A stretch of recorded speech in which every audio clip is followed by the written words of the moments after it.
Howdy, all of you delicious people. I'm here today to review Set It Off.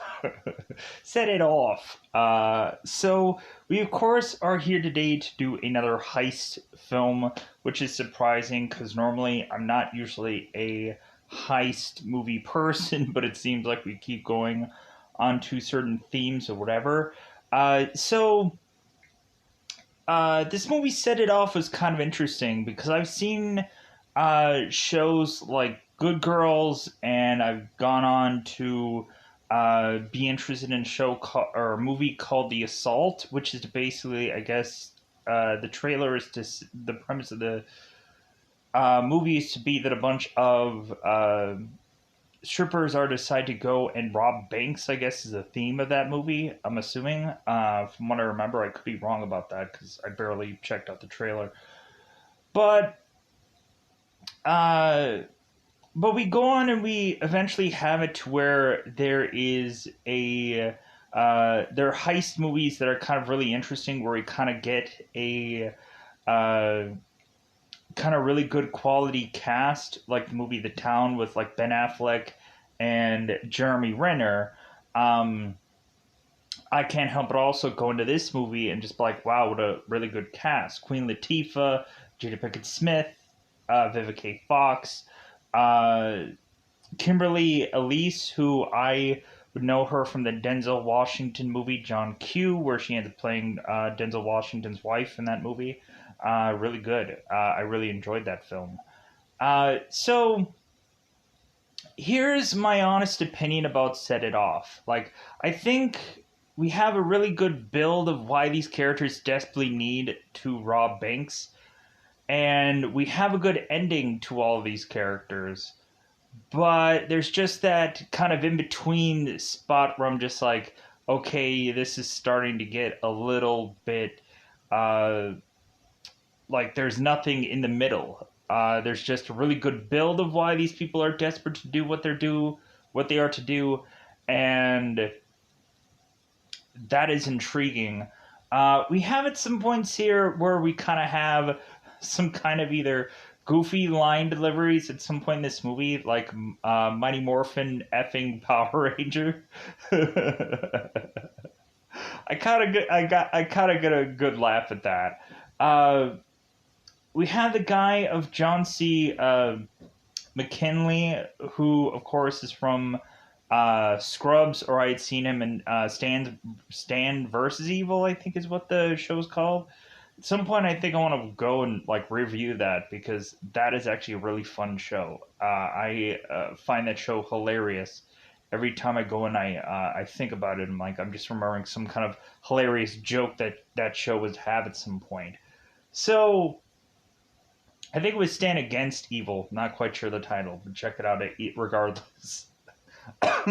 So going on into this movie, I think that's my opinion of this film. Is like it's a good film, or it's a good enough film, um, but it kind of has its only good parts towards the beginning and towards the end, and there's just a lot of honestly just uh, boring stuff to waste time in all brutal honesty, because we end up having uh,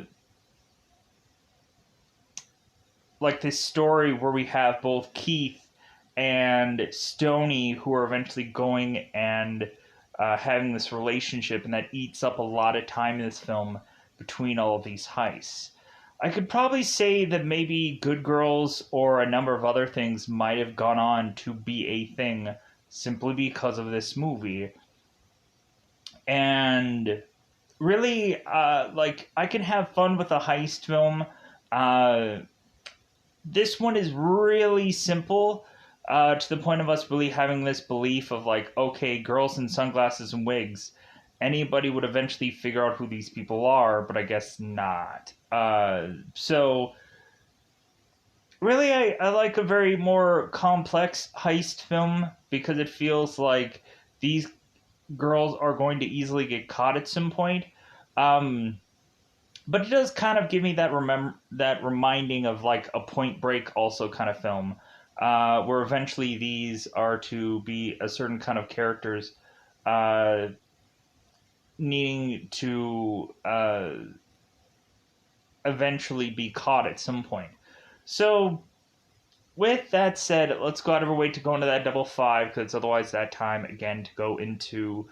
So overall, I would say that this is okay, good, kind of like mixed bag of a film. Like it doesn't 100% sell me, but I would say that I love the build, the beginning build of this movie, and you have a bunch of really great actresses that are to kind of give us a lot of things to want to invest in them. So with that said, let's just go into spoiler time. Spoiler time. It's about that time I'm going to spoil this movie. So, excuse me. So in the very beginning of this film, we of course have Frankie's character, who's Vivica Fox, who is to be this bank teller at some bank. All of a sudden, we have a guy coming in, tossing in a gun, telling everybody to get down, robbing this bank. Weirdly, Frankie is to know Darnell, the guy who's robbing this bank, and all of a sudden, after this bank is to be done being robbed, all of a sudden Frankie is to go on and talk to this detective and talk to this bank owner. And because Frankie is to have wildly known this bank robber, all of a sudden she is to be seen as an inside man, and she, of course, was to be fired right away. And Frankie's like, oh my god, so a guy whips a gun at me and you're telling me that, like, you're firing me? But they go on, and all they give a about for Frankie is, like, it kind of feels like some racial profiling here, or some kind of sorts, where it's kind of just, like, really, since this girl is familiar with this person, and so they were kind of basically going on the hunch of, like, well, she's probably an inside man, so we're gonna fire this girl. You would have thought they would have arrested her and eventually found out if she had some tie into this, but they didn't go further into that. So, but we go on in the very beginning of this film. So Frankie is to, of course, be questioned about the procedure of what she's supposed to follow when a guy is to have a gun on her. But when really looking at it, when you're thrusted into the clutches of that kind of situation, you're gonna go on and probably, like, forget everything that you've been drilled in and been told and whatever, because a situation would all of a sudden lead us to think vastly differently when your life is on the line. So we push on here, and so Frankie is to go on to this 70s party of sorts, where we are, of course, to go on and have Stoney, who is to be throwing this party with her brother Stevie. Stoney is to go on and ask Stevie about him going to UCLA, and so Stevie is to mention that he didn't get a Scott. Like, we have Stevie, who's, the more and more that we talk to Stevie, the more things start to fall apart here, as far excuse me, as far as his story goes. So we go on and we have Stevie, who at first is mentioning that he was to get into to UCLA, but he didn't get a scholarship. And that's why he's kind of frustrated and kind of walking away from this party. Stoney goes and checks on him to see what the deal is. So all of a sudden we go on and we have it to where Stoney is to now be desperate to get some kind of money. So she goes on and meets up with a guy named Nate, who is to be a car salesman. And so Stoney is to basically have to be forced to basically do some bedroom activities with this guy to desperately get some money off to the side for her to be able to give to Stevie, to just say, like, hey, like, I really worked for this money because I had to freaking be with a guy that I didn't really want to be with, so that way I can desperately give you some kind of money, Stevie. And when Stevie then turns around and is like, well, that's great and all, but like, I think I want to just kind of work around here because like I didn't get accepted into UCLA. So we kind of have for Stevie, it's like, well, is this a pride thing? Does he not want to accept this money? Does he just not want to go to UCLA? Is it like because we have Stevie who's kind of saying that him going to college was actually his sister's dream, not his, and because Stormy or Sony was Stoney was just trying to get Stevie out of this neighborhood, and once you're in this neighborhood, there is no way out. So we eventually have Stevie, who is going on and hanging, of course, with a guy. I think, excuse me. I think his name is Lorenz, and so we go on. We have Lorenz, who is to have this certain kind of tattoo on the back of his head. And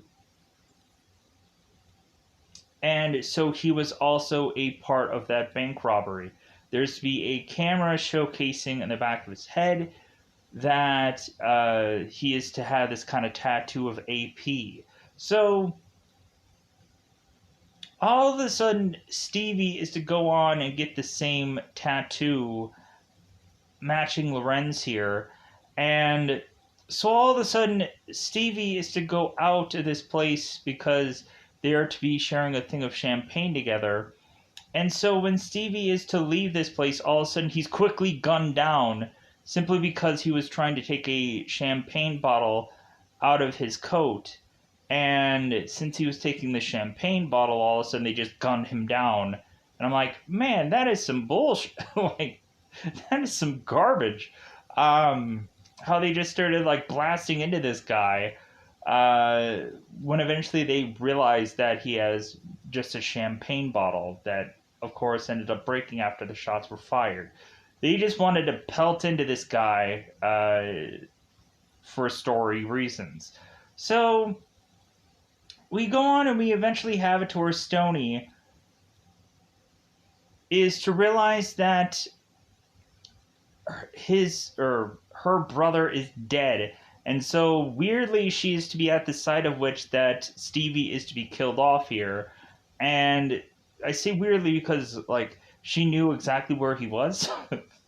Like I guess it was just a nearby thing. So Stoney is to go and clutch onto Stevie as he's dead here. We also had Detective Strove that was kind of going on and consistently touching this dead guy. I guess trying to like revive him or keep him alive. Like this guy had been pelted with bullets. What is this detective thinking that he's going to do here? For me, if I was this detective, I honestly wouldn't have been anywhere near that dead body. Knowing that he had gotten pelted with bullets, there was nothing that he could have done. So we go on and we have Stoney riddled with guilt here. So we now have all of these girls that are, of course, working for this this Luther janitorial company, and so we consistently have these girls who are thinking about that bank robbery of Darnell and Lorenzo, or Lorenz. And so they're like consistently talking about it. They're like, hey man, we should go and do that. We should rob a bank so we can get the heck out of here. Because things are just going worse and worse for us.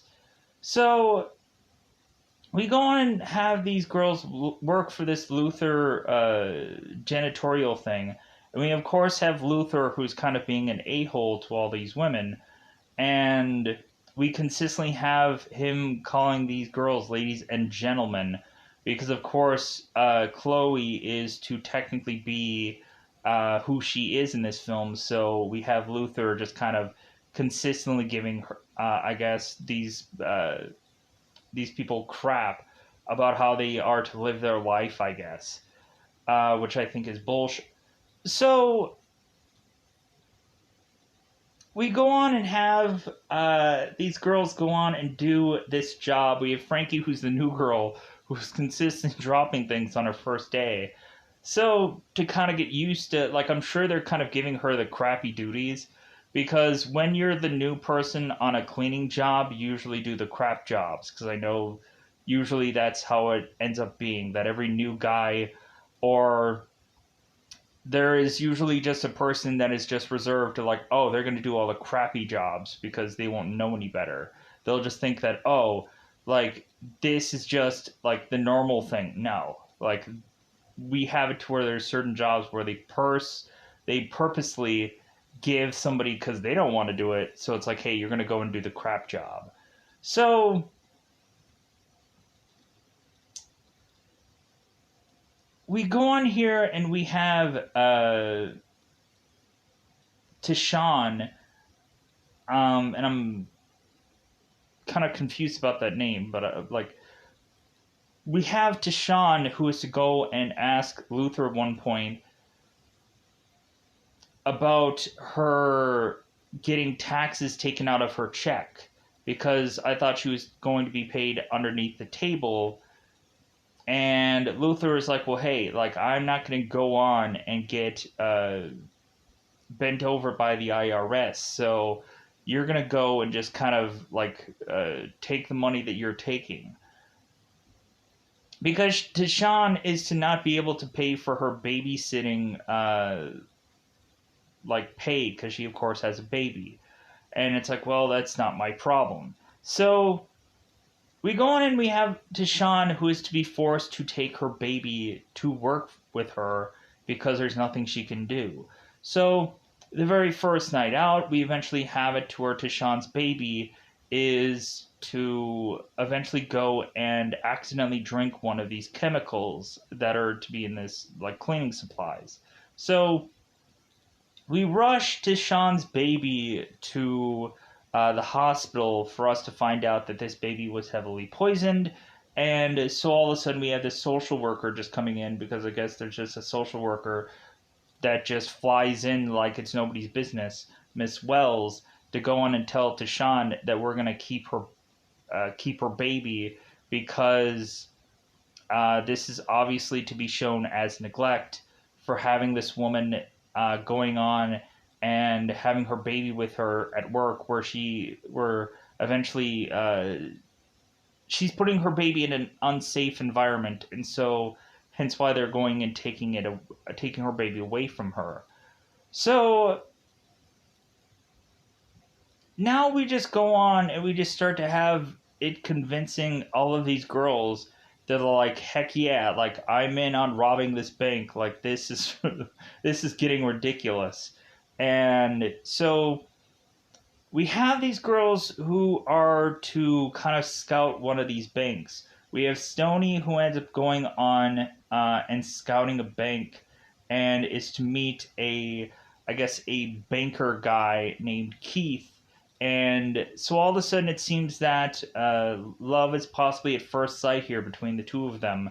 And because Stony is mentioning to put in a new account for this bank, but really she's just kind of scouting out the bank for them to try and rob it later on. So Keith is to go on and have Stony eventually go on a date with her, and Keith is kind of showing her the high life, where he's going and taking her to some fancy parties, and like giving her these high-end dresses, because when Sony is to pick out a dress, we have it to where Keith is just like, yeah, like, we're gonna go and get you a different dress. So we have it to where Sony's kind of given all that she is to ever want here with Keith, but she still decides to rob a bank anyways, which makes no sense. But so we go on here and we have these girls rob this bank. And so it seems that this first outing, they are to only get a couple grand out of every one of them. Here's the thing, though. We have Tashawn, who is to kind of chicken out, and run off because she's like, I can't do this. But then all of a sudden, because she does jack crap nothing, they still pay her anyways for her doing this job. We also had at some point where Cleo was going on and trying to get guns from the guy who is actually Dr. Dre in this film, who's Black Sam. And so Chloe is going and practicing with all these guns as well as the other girls. And so Chloe's going to ask Black Sam for money for this, and or to just kind of take this money, and she'll give him money and interest for these guns. So Black Sam is just like, okay, like that's fine. Like, but Black Sam is wanting Chloe to kind of set him up with Frankie, which Chloe's like, no, like, sorry, not going to work. So we go on here and we eventually have these girls rob this bank. And so they end up getting a couple grand between all of them. And we go on, we have Chloe, who is desperately want to fix up her car, and she spent years trying to fix it up. Once they end up getting paid here, she ends up going on and buying a brand new swankier car, which of course to have hydraulics on it so it bounces up and down. We end up going on here to have Chloe buy all this nice lingerie for her and her lady. Lady being like actual girlfriend here, which is like cool. This is like a really interesting shot between Chloe and this girl that are just kind of like she's dancing on top of this car and Chloe's watching on. So we go on and have these girls go and meet up with Chloe, realizing that, like, man, Chloe, you're blowing through your money. Like, if anything, we should have tried to, like, be more conspicuous about this, because Chloe is to quit her job, or to basically stop coming into her job, because she hates that job anyways. So immediately the girls are saying, like, hey, you can't just like walk away from that job. You have to like still go and do this job because your money is eventually going to run out. What are we going to do after that? And Chloe's like, well, we'll just rob another bank. Like, okay. So they go on and they of course are to rob yet another bank. And so we go on here and we have this bank. And so what happens in this other bank is we have now Tishan, who is to kind of be in the background of this bank. All of a sudden, there's to be one guy who's to be this police officer, and Tishan is to go and whip out her gun to basically stop this guy from trying to stop this bank. So we go on here and we have Chloe, who ends up getting this big like SUV of a car. I'm assuming it's an SUV. I'm not good at names of cars and whatever, but so we end up having this really cool sequence where after they are going and robbing this bank, all of a sudden the very opening of the bank, we have a drunken, disorderly, homeless guy that is kind of creating a ruckus, so to speak. A ruckus. What does that mean? He's creating a scene outside, and what that seems really vague, right? So we have a bunch of cops trying to take down this homeless man desperately because he's not naked, so who cares? But like, hey, this homeless man, he's wobbling around. We got to do something. So all of a sudden, Chloe is to ram through this bank and is to tell all the girls, like, hey, get in here. And so all of a sudden she rams through another wall. She doesn't just go backwards here. She just rams through this other wall into this guy who's now grilling. Like, it looks like some, like, Chinese restaurant or something like that. No offense. Like, it just looks like one of those kind of, like, restaurants that kind of have, like, those, like, flipping kind of... like flipping knives and flipping food kind of restaurants, like one of those. I don't know exactly what those are actually called. Um, but yeah, pushing on. So we go on, and this time around, we have it to where it seems that the cops are to be more kind of like, hey, let's try to get these girls. But it just seems that eventually they kind of just get away yet again. So we go on and have them having a lot more money this time around, but it doesn't seem like they're really going on and playing up with this money. So we go on, and this time around, we have our characters that are thinking, like, hey, you know what? I think this time we should just go and try to leave town. We should try to just get out of here because I think that's the next step for us to do. Just kind of get out of this neighborhood because, like, so that way we can go into a better life for ourselves. So we of course have the master plan being that they're going to go on to rob one more bank, and this time there's going to have a pretty big payout here, so that way they can go on and get out of Dodge, so that way they can go and get a new life for themselves. So now we have it to where the officers, we immediately have it to where, like, Detective Strode is going on and easily figuring out that it must be Frankie, who of course is going on into this female gang. Gang doesn't sound right. Female group, that sounds better. Female group of robbers, because Frankie is to be, of course, a previous bank teller, so it just makes sense.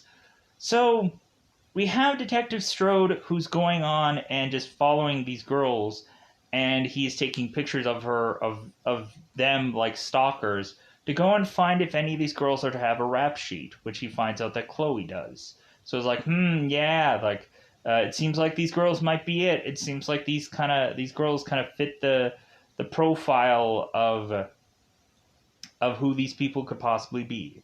So because it all isn't that hard. They're just wearing wigs and sunglasses. How difficult is it really going to be to spot who these people are? So now they're going up and going to try to get to this federal bank to steal their money to get a bigger payout here. And that federal bank just so happens to be where Keith is working.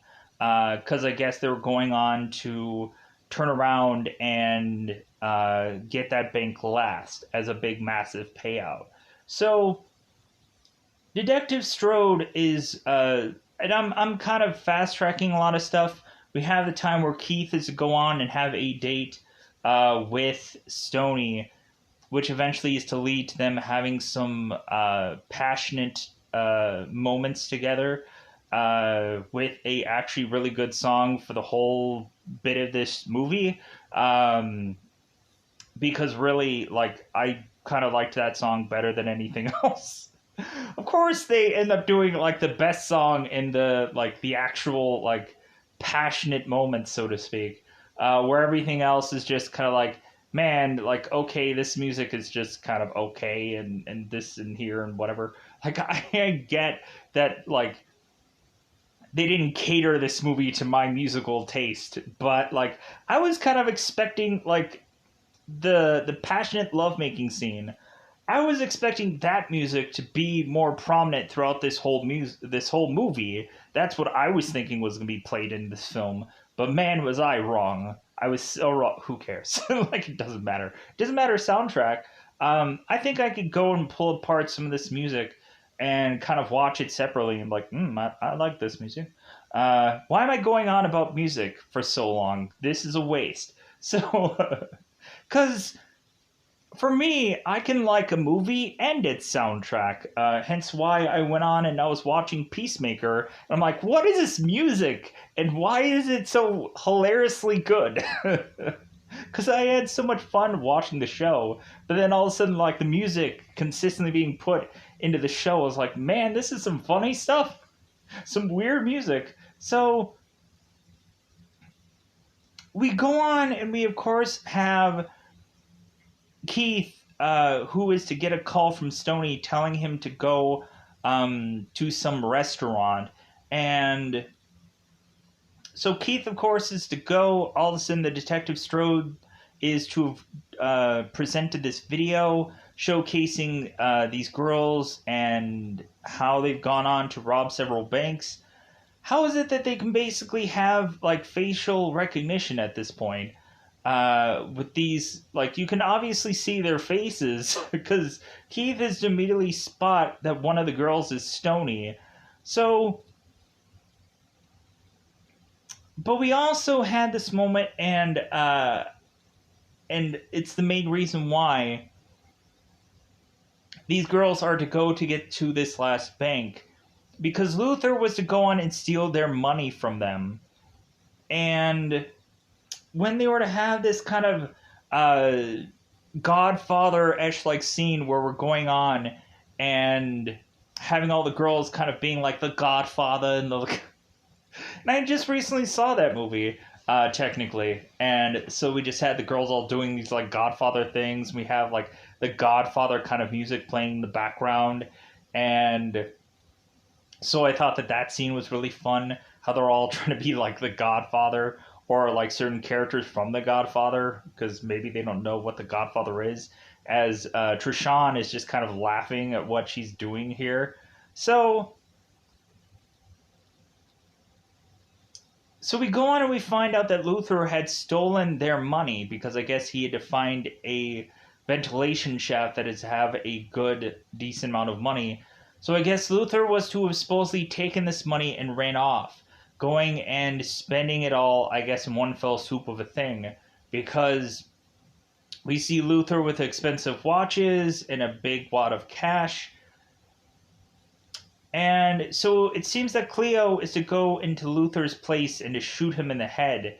Or no, wait. Trishan shoots Luther while Luther is to have a gun on Cleo, I believe. So they run off, and so now they have to go desperately to this last bank because all of their money is now gone. So, and they don't know where it is. They're asking some paid lady possibly that's with Luther here. Maybe it's his girl. I don't know. And so we have this girl who is to turn around and be this eyewitness to see if they are to pin Luther's murder on Chloe, but Chloe wasn't the actual girl that shot Luther. And also Chloe is to have this ID in her pocket just saying like, hey, like, if you go and you tell anybody that I did this, like, we're gonna find you and we're gonna kill you. So, because they left her alive, because she's just kind of an innocent bystander in all this. So, who of course is a girl named, because I'm sure they don't have a name for this person.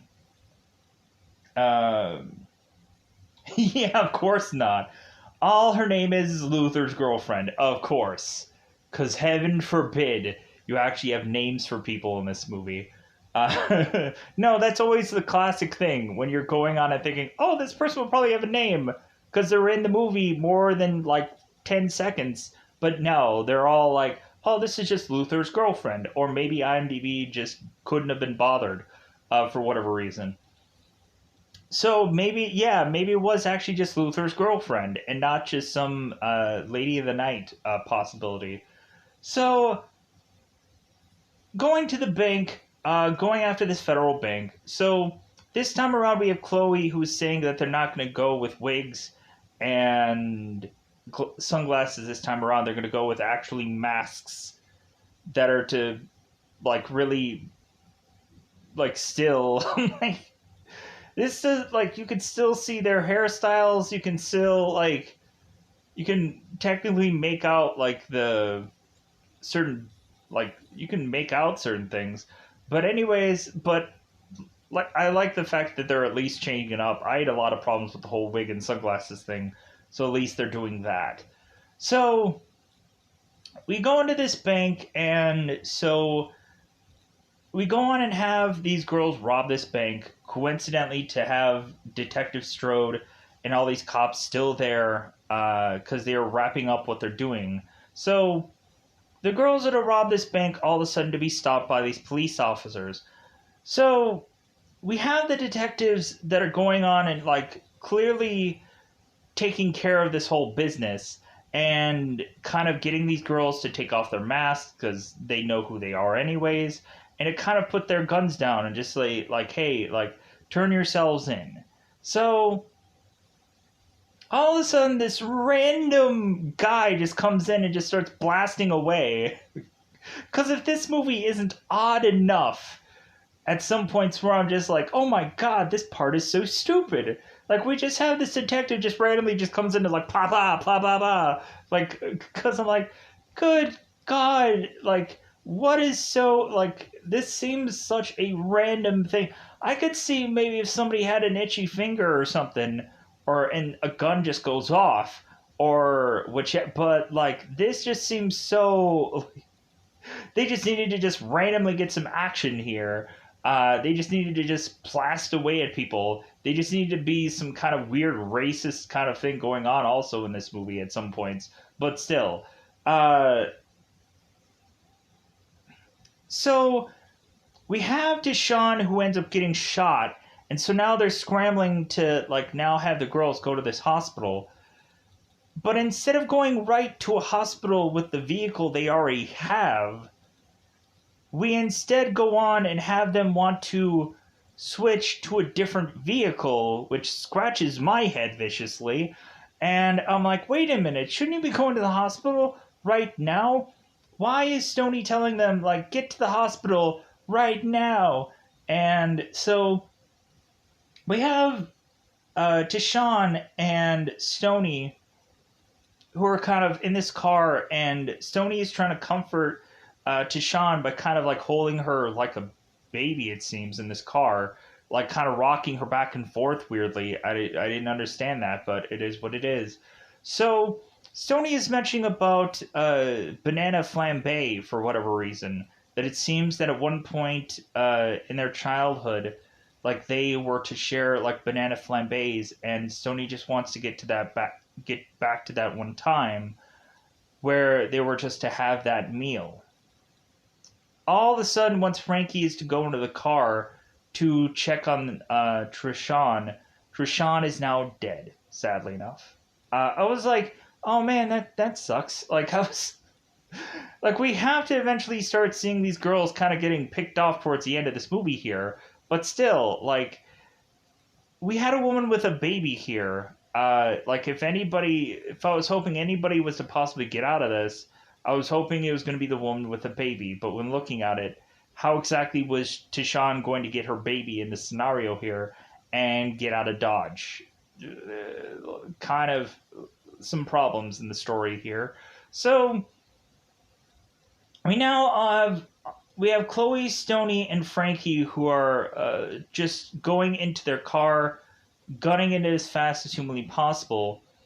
And so I guess since Detective Strode is to know what other car these girls would be driving to, I guess, get away here, they are to still track these girls down, and they're to go on and have a chase with these girls, which is to lead to a bunch of helicopters and so on and so forth. So all of a sudden we have this one tunnel where these girls are to be in, and that now forces Chloe to tell the girls, hey, run off to the under end of this bridge. Don't toss off any of your jumpsuits or anything, so, like, it'll make you look like the criminals that you still technically are. If you guys would have just, like, tossed off your jumpsuits, that would have made a lot more sense here, but it is what it is with this story. You would have thought, like, any number of these characters could have tossed off their jumpsuits at any point in this time, but they couldn't, I guess, have been bothered. But it is what it is with this story. So we go on and we have Chloe telling the girls, hey, like, I'm going to go and I'm going to drive this way with this car, and you guys go the other way. And try to run and try to see if you can make it. So Chloe is going on and playing chicken with this helicopter, and the helicopter is to leave. So Chloe is to eventually go onto this chase of sorts, which lands her, and eventually towards the end of this movie, having her car getting pelted with bullets, and so she ends up getting out of her car trying to defend herself with a number of guns to just get pelted with bullets again, realizing that Chloe is sadly going to die here. You know what? I weirdly thought at some end of this movie that we had some kind of story where one of these characters were going to turn on all the others. Like there was going to be some uh, kind of weird turn of this movie where all of a sudden we're going to find out that this person is going to try to kill off all these other girls so that way they can go and take the money, because that's usually every single heist where you end up having the one person who um, is to want money more than the others, so this person goes and kills them off and takes the money and scrambles so they can get the bigger payout at the end. Like I had just seen the movie Wrath of Man, and so that kind of headed that same similar direction. Uh, with also Eastwood, which kind of have been seeing not Clint but his son um, in quite a few movies lately. It was kind of really cool to consistent like, ooh, he's in this one, yeah, felt good. So now back to this film. So we go on and we have Stony, who is to go, I guess, into this Mexican um, bus trip because it seems that she's to be wearing a sombrero and she's going on into this bus with a bunch of people who are all wearing sombreros. So I guess they're going to Mexico, I'm assuming. So Frankie is just kind of running off for what reason? Not quite sure. Not quite sure if she's like scrambling to make it to this bus or what she's doing here. But all of a sudden, we have all these detectives that are to all just spot Frankie, and they're kind of all their cars, and so now they're whipping out of this car, and they're all having this like gun down session with Frankie. So we have Detective Strove here, who's just tossing his coat and his guns, and he's like, "Hey, I'm unarmed. Look at me, Frankie. I'm unarmed." And so we have, of course, Detective Strode, who's kind of telling Frankie here, it's like, hey, like, turn yourself in, like, give it up, like, you're caught. And so all of a sudden, Frankie is to whip out a gun in front of Detective Strode, like, well, what's the procedure for a gun in your face? I'm like, oh my god, that is an amazing callback. I'm like, oh my god, that is great. And so we eventually have Frankie, who's starting to run here, and of course these guys just pelt her with bullets and kill her, sadly. So all of a sudden we see Stony, who's in this bus, and Detective Strode just lets her go. So sometime later we have Stony, who I guess is in Mexico, going and calling Keith, and so she doesn't say anything, and Keith is to immediately know it's her. And he's like, I'm glad that you're safe, Stony. And she's like, thank you. And so they kind of have this very brief conversation. And so weirdly we have like Stony in this Jeep here, and she's like driving off like at the end of the very first Terminator movie, where you have like Stony just driving off in this red Jeep. I'm like, this kind of reminds me of the end of like Terminator, weirdly.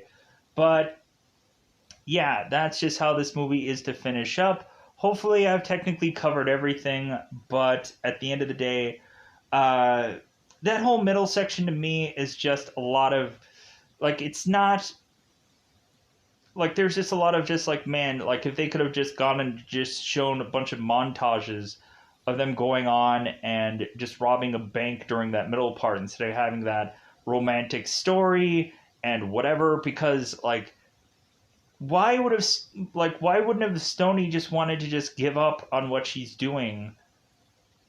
Why was it still driving her to consistently still do this job? Was it just her friends? Was it just the fact that her friends wanted to consistently do this and she no longer needed to? She could have gone on and stopped at any moment. Especially the more and more that these people were coming up with a case against her, would have been a good thing to do for her to just kind of pull out at some point, so to speak. But yeah, so speaking of pulling out, weird transitional word, I know. So yeah, I think that one is calling it a wrap. I know we go on and we have kind of Chloe at some point just going on and firing a gun, and all the girls are like, Chloe, like just put down that gun. Because I think we have like a lot of these characters that um, are to kind of be new to the whole like action movie kind of thing. So there's a lot. I think there's a lot of fun to be had with these characters that are going on and rattling off these guns and whatever. But we also had Stony, who was to go on and see all this money on her bed and was to decide to go and cut her hair to where it's nice and short. Like, I think a lot of times we end up seeing Jada Pickett Smith in like the early starts of her career. And normally she would have this kind of like buzz cutted like hair a lot. Uh, like I remember her, I think in Low Down Dirty Shane, I think, where I think she had a really short thing of hair in that movie. Um, so I don't know what it was. I think there was just a number of films where she just had really short hair. But then we go on in like to like Matrix movies where it seemed like she ended up going with a much more longer style. So that was kind of interesting. So with that said, I think I'm going to, interestingly enough, get out of here. Hopefully, everything is technically covered with this one, but I kind of quickly kind of bash this one out also. Because there's that whole middle part where I'm like, I don't want to waste time covering all of that. It just feels like the beginning and the end are the best parts out of this whole film, and anything in between is just boring. Um, because this is like a 2 hour film that there could have been some cuts going on. But like, hey, like, because no offense, like I liked seeing these characters. I liked seeing how they eventually went on to do things in other films and so on and so forth. But with that said, I'm gonna get out of here. Bye, buddy. Bye, buddy.